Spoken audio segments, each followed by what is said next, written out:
I'd like to thank and welcome all of you here today to celebrate the signing of Senate File 2344 into law. I'd like to recognize some of the guests that we have. But first, I'd like to talk to our farmers, those folks who make energy independence possible for their hard work, their dedication to the land. And I believe that represents the backbone of our country's strength. So thank you so much for doing what you do, and thank you for being here. Next, I'd like to ask Grant Menke. He's a policy director for Iowa Renewable Fuels. He's worked tirelessly to try and ensure that this bill got passed, and he's going to help me with some of the introductions that we have.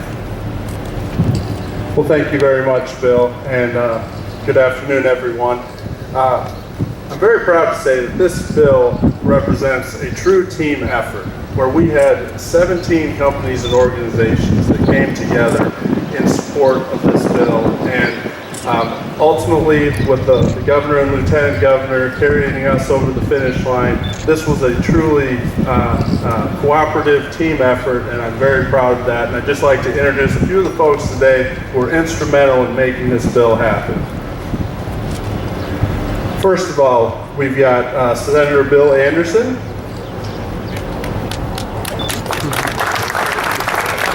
Representative Dan Mulbauer, Mike Nagg, Deputy Director of the Iowa Department of Agriculture,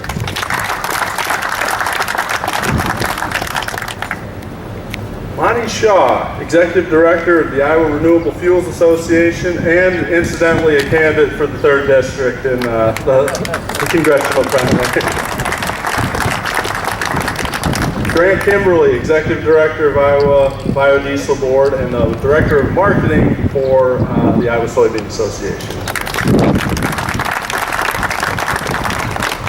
Mindy Larson-Polberg, Director of Government Relations for the Iowa Corn Growers Association. Dilly Hunt, Government Affairs Manager for DuPont. Gary Hare, Vice President of Sales and Manufacturing at REG and former Chairman of the National Biodiesel Board. Gary.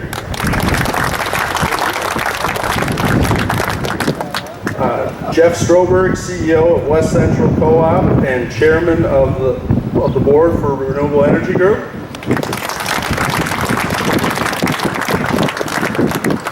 Kayla Lyon, Director of Government Affairs for the Iowa Institute for Cooperatives. Carol Balvance, Director of Policy for the Iowa Soybean Association. Rachel Hurley, Government Affairs Manager for Monsanto.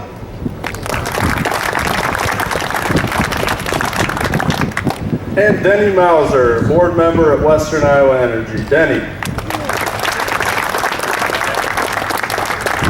And there's 2 local dignitaries that I'd also like to represent. One of them is also a District Field Manager for the Iowa Corn Growers, but she also serves on the Coon Rapids City Council. That's Janelle Kraft. Janelle?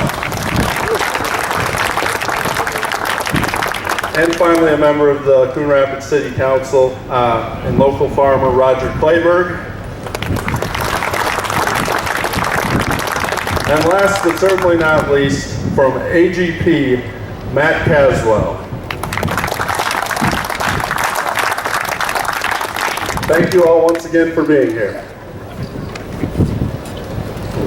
Our industry gets quite a bit of support from the Iowa Renewable Fuels folks. We have Lucy here, who is very helpful with many of the different things that we do, and we have TJ here also. I would like to express my appreciation to the communities that support and encourage production of renewable fuels. Also a special recognition of our POET's managing directors. Lynn Phillips is here, Rich Danner, and Dan Jurgensen. For our investors and our community leaders. And finally, a special thanks to the press who've taken the time to come and cover this event. We are especially excited that Governor Branstad selected the facility to mark the official signing of this bill. You know, the state of Iowa continues to be very supportive of the biodiesel industry, and this bill is yet another example of that support. Here at POET, we are looking to expand the E15 throughout the state and the nation. That allows consumers additional options at the pump. This legislation enhances Iowa E15 retailers tax. It helps them to offset some of the costs so that if they select to use E15 during the summer season, they're able to do that. It also encourages other biodiesel production and uses. The bill promotes increased development of next generation fuels, including the biobutanol and biobutanol blended gasoline.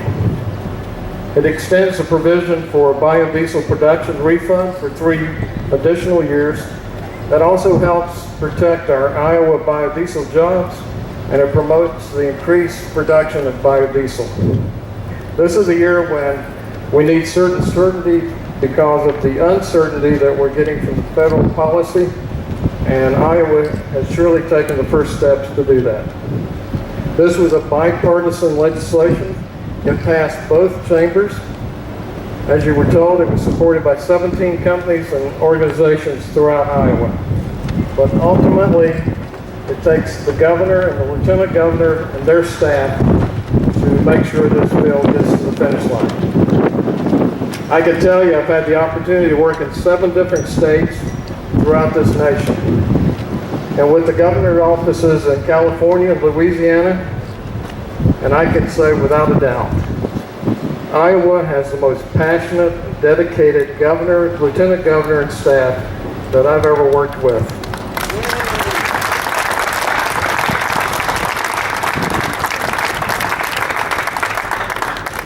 And with that, it's my privilege to introduce the team of the hour, those that have led the fight against EPA's proposal to slash the renewable fuel standard, and who have been the champion of champions in moving Iowa forward, not only in renewable fuel production, but also in renewable fuel policy. Ladies and gentlemen, our Governor, Terry Branstad, and Lieutenant Governor, Kim Reynolds.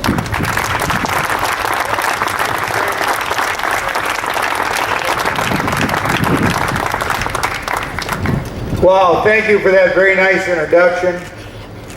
Thank you all for coming today. It's a beautiful day, and we are so proud to be here. I want to, first of all, thank Grant Menke for introducing all the folks that he did. I served in the legislature with his grandfather, Les Menke, from Calumet, Iowa, and Les did a great job, and his grandson is a chip off the old block. So, Grant, thanks for all you're doing for renewable fuel.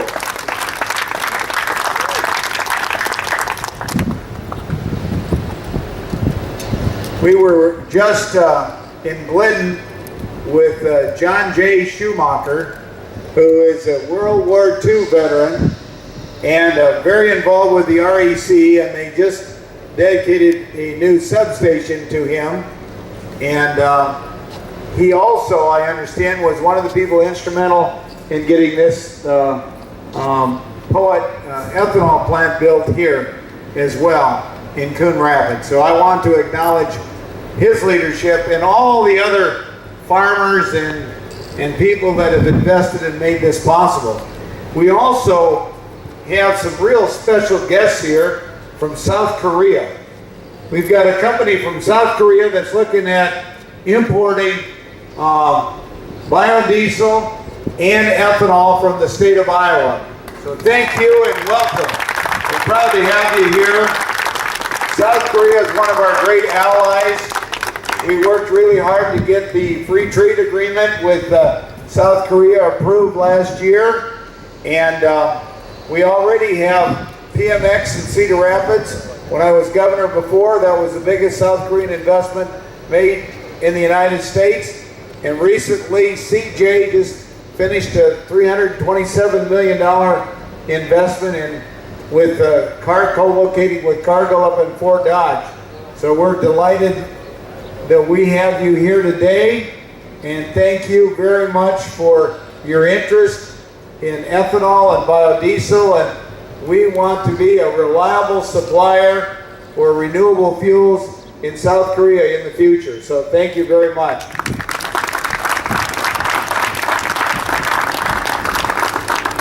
Well, it's a great opportunity to sign this bill here at this ethanol plant, because this is an example of the progress that's been made. I came to the legislature in the early 70s as an early supporter of renewable fuels, and we've come a long ways. And Iowa farmers recognize and appreciate the improvement in their income. We appreciate the great quality jobs that have been created, the reduction in our dependency on foreign oil. All of these things have been great for Iowa, great for America, and great for our entire economy. It's an industry that is built on the strength of our agricultural base and the wonderful work ethic we have in Iowa. And we are proud that Iowa we lead the nation in both ethanol and biodiesel production. I think we have 42 ethanol plants, 12 biodiesel plants, 2 cellulosic ethanol plants under construction. In addition to reducing our dependency on foreign oil, biofuels industry provides great jobs and a wonderful byproduct for cattle feeding. And we're seeing cattle numbers come back in Iowa. And this is a great cattle feeding area here, and we are just delighted to see the fact that we have this high protein, low cost byproduct that is great cattle feed. The legislation that I'm signing today, Senate File 2344, is a reflection, as you heard, of bipartisan support. It was approved by the Iowa legislature by a nearly unanimous vote. I think it was 48-0 in the Senate, 96-2 in the House. It promotes the development of the next generation of biofuels, biobutanol, as well as improving the incentives for E15 and extending the tax credit for biodiesel. This bill that I'm going to sign, I'm going to send a copy of it to the President of the United States and the EPA Director, Gina McCarthy. We want to send a message. Don't mess with the IRFS. Iowa's leading the way. We just want the federal government to fall. It's about time they learn. When you got something that works, don't mess with it. Do the right thing.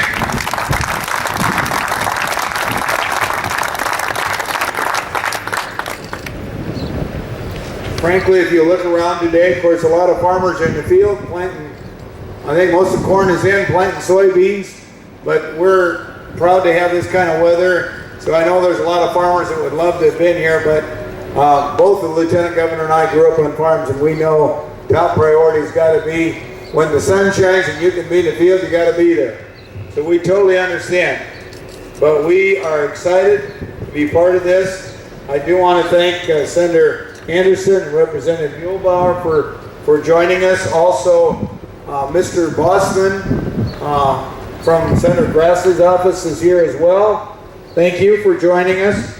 And I want to thank all of you for being here. This is another positive step forward for renewable fuels in the heartland of America, and we are proud that Iowa is leading the way. Thank you very much.